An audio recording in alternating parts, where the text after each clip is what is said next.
So let's get one thing straight right off the bat. Martin Luther is not the same person as Dr. Martin Luther King.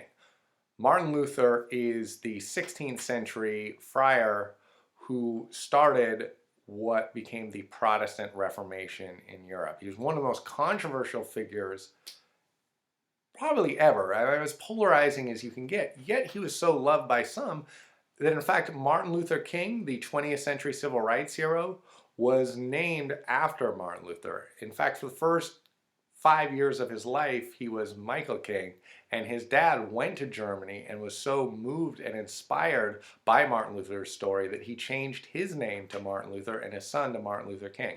So let's make sure to distinguish between the two. In this lesson, we're talking about Martin Luther, the German. So who was he? He was born in 1483. He was the oldest of 8 children.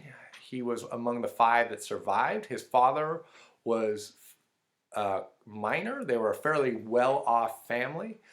And he wanted his son to go to law school so he could help him with the family business. Luther didn't want to do that. He claimed he had some religious experience that motivated him to join a monastery instead. And so he keeps studying theology. So when he writes the 95 Theses, he is not trying to destroy the church. He's a member of the church. He's a member of the clergy. He's essentially a monk who is also ordained as a priest. So he's holding Catholic mass services.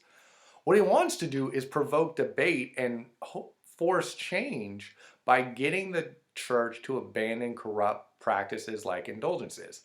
That's not what happened, of course. Instead, division started. A Reformation swept through Europe. He inspired countless figures who thought like he did. He started a new movement. And he died in his early 60s before the worst violence occurred, probably. I mean, some of the worst things that happened were after he would die, where you would have wars in Europe, where the Catholics and Protestants would all try and destroy each other. But Martin Luther himself didn't intend to do that. Again, he was really intensely disliked, and he gave as good as he got. He called the church a brothel.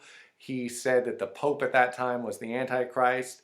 He was also a really charismatic and engaging speaker. Through this whole time, even as he became extremely controversial, he still taught Bible at the University of Wittenberg. He loved to argue and debate. That's what kind of person he was. But he was also someone who was very much a man of the Renaissance. He, instead of writing books, uses the printing press to publish pamphlets that are usually, 8 to 12 pages in length to get his message across.